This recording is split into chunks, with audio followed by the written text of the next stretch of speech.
और हमारा काम यही है आग लगाना और आग से खेलना। पहाड़ को जला के हमको एकदम भस्म करना है। गाइस देखिए फाइनली अभी हम लोग का काम कर रहे हैं आग लगाने का। तो हम लोग जब न तब आग से खेलते हैं और इसी काम में आए हैं। पहाड़ को जला के हमको एकदम भस्म करना है, आग लगाना है जितना भी इसमें पत्ता पुत्ता नीचे गिरा है। और आग से खेलने वालों से कभी टक्कर नहीं लिया जाता है और बिहारी को कभी चैलेंज नहीं किया जाता है।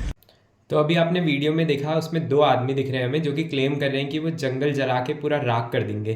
तो ये आखिर पूरा मैटर क्या है, मैं आपको स्टार्टिंग से बताता हूँ। हमारे उत्तराखंड में क्या है ना, इस टाइम पे जो गर्मियों का टाइम आता है तो उत्तराखंड में क्या मतलब सभी जो हिली एरियाज़ हैं हमारे इंडिया के, वहाँ पे क्या होता है, एक प्रॉब्लम सभी जगह कॉमन है और वो कॉमन प्रॉब्लम है हमारी फॉरेस्ट फायर।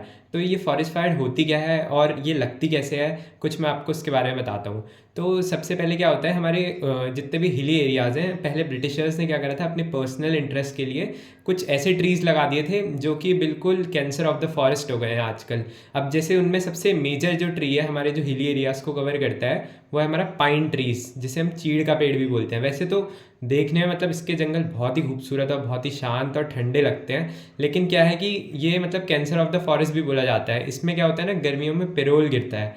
पेरोल बोले तो मतलब ऐसा होता है ना कि घास टाइप की होती है और वो बिल्कुल सूखी होती है, ड्राई होती है। और वो ये पाइन ट्रीज इतने ज़्यादा हैं क्वांटिटी में, बहुत जल्दी स्प्रेड होते हैं ना। मतलब ये कैंसर ऑफ द फॉरेस्ट इसे बोलने का ये भी रीज़न है कि इसे ना कोई जानवर खाता है ना ये किसी काम आते हैं। तो क्या है कि गर्मियों में इसका जब पेरोल गिरता है तो वो payroll all over the forest spread हो जाता है। और फिर वो जब स्प्रेड होता है, क्योंकि वो पूरा ड्राई होता है। अब गर्मियों में क्या होता है ना कि ह्यूमन कॉज की वजह से या फिर वॉलेंट्री या अनवॉलेंट्री कभी कभी फायर लग जाती है।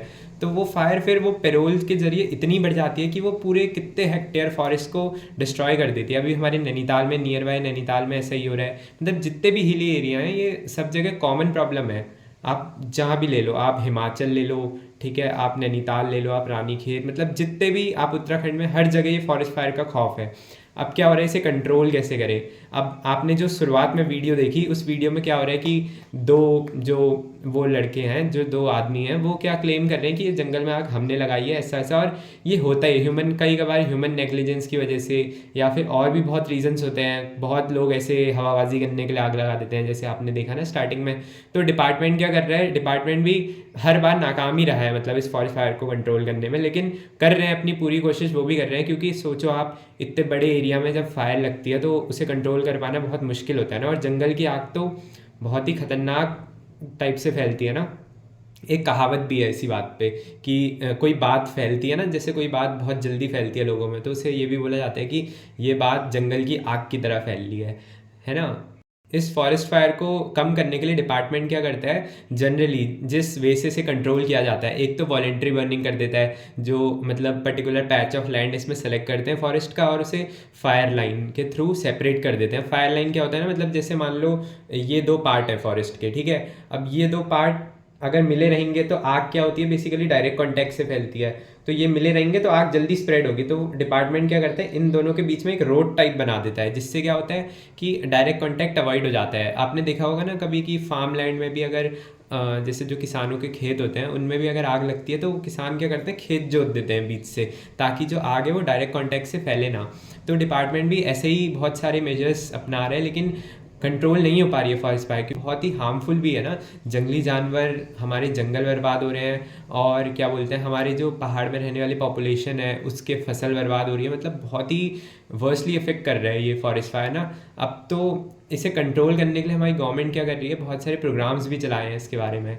जैसे क्या होता है, जो पेरोल गिर रहा है, जो मैंने आपको बताया पाइन ट्रीज़ है, जो एक्चुअली पाइन ट्रीज़ इसलिए भी लगाए थे ना ब्रिटिश गवर्नमेंट ने, क्योंकि क्या होता था तब इसका जो वुड होता था, जो टिम्बर होता था, वो बहुत वाइडली यूज़ होता था। किसमें रेलवे ट्रैक्स बहुत, जिस टाइम ब्रिटिशर्स थे उस टाइम रेलवे ट्रैक का बहुत स्प्रेड हुआ था, तो रेलवे ट्रैक बनाने में इसकी लकड़ी का बहुत यूज़ होता था। तो सेकेंड वर्ल्ड वॉर हुआ था तो उस टाइम बहुत ही बिग अमाउंट में डिफॉरेस्टेशन हुआ था। तो ये बहुत ही एडवर्सली इफेक्ट कर रहा है हमारे इन्वायरमेंट को भी। अब यार बहुत जंगल के जंगल, आप खुद सोचो, इतने हेक्टेयर जंगल जल रहे हैं, इतना वाइल्ड लाइफ को नुकसान हो रहा है। अब कहीं भी जगह आग लगेगी वहाँ के इन्वायरमेंट को नुकसान होगा, हमारी कार्बन डाइऑक्साइड का जो लेवल है वो बढ़ जाएगा। मतलब इन्वायरमेंट तो बहुत ही वर्सली इफेक्ट हो रहा है इस चीज़ से। ये वीडियो बनाने का बेसिकली मेरा यही मोटिव था कि मैं आप लोगों को थोड़ा इस चीज़ के प्रति अवेयर कर सकूँ, क्योंकि मैं खुद भी एक नेचर लवर हूँ, मैं खुद भी एक गाइड हूँ। तो मुझे पता है कि जब हमारे इन्वायरमेंट को, क्योंकि एट लास्ट हमें ही इफ़ेक्ट करेगा ना ये सब चीज़ें। अब जंगल में आग लग रही है तो एट लास्ट हमें ही इफ़ेक्ट करेगी, हमारे साथ वाइल्ड लाइफ को भी इफ़ेक्ट करेगी, और प्रॉब्लम किसके लिए होगी, हमारे लिए होगी। तो कोई भी ऐसा एक्ट अगर कोई भी आपको करते हुए दिखता है इस टाइम, जो जंगल में इस टाइप का आग, कोई भी नेग्लिजेंस कर रहा है, कोई भी रेकलेसनेस कर रहा है, तो आप ज़रूर अपने नियरेस्ट फॉरेस्ट डिपार्टमेंट में ज़रूर ये चीज़ बताएं। और खुद भी अगर आपको कहीं भी ऐसी फॉरेस्ट फायर लगती हुई दिख रही है, खुद पहले तो खुद भी कोई ऐसी हरकत नहीं करनी है जिस वजह से फायर लगे, और अगर कोई करता हुआ भी दिख रहा है तो उसे भी अवेयर करना है, उसे भी रोकना है, और तुरंत अपने डिपार्टमेंट को इस चीज़ के बारे में बताना है। तो मैं भी आप लोगों से यही हाथ जोड़ के रिक्वेस्ट करूँगा कि अपने जो जंगल में आग लग रही है उसे कंट्रोल करें, कोई भी आप भी ऐसी हरकत ना करें जिससे कि हमारी वाइल्ड लाइफ, हमारे इन्वायरमेंट को कोई नुकसान हो।